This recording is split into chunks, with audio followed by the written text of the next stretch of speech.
పాతబస్తీ ధూల్పేట ప్రాంతంలోని సీతారాంబాగ్ దేవాలయం సమీపంలో 20 కిలోల గంజాయిని పట్టుకున్నారు ఎక్సైజ్ పోలీసులు. ఒరిస్సా మల్కాన్గిరి జిల్లా నుంచి కారులో ధూల్పేటకు గంజాయిని స్మగ్లింగ్ చేస్తున్నారు ముఠా సభ్యులు. పక్కా సమాచారంతో తనిఖీలు చేపట్టగా కార్ బంపర్లో దాచిపెట్టిన గంజాయిని గుర్తించారు ఎక్సైజ్ పోలీసులు. గంజాయిని స్మగ్లింగ్ చేస్తున్న ఒరిస్సాకు చెందిన రాహుల్ సనా, జయదేవ్ దాస్ అనే ఇద్దరు వ్యక్తుల్ని అదుపులోకి తీసుకుని కారు, 2 సెల్ ఫోన్లను సీజ్ చేశారు పోలీసులు.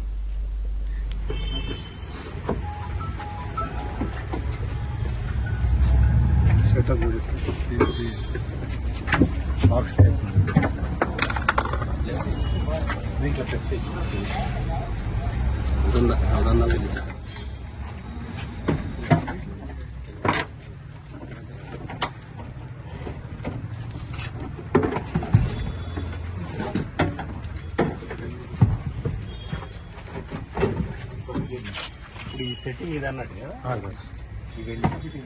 దానిలో కూడా సేమ్ ఉన్నది.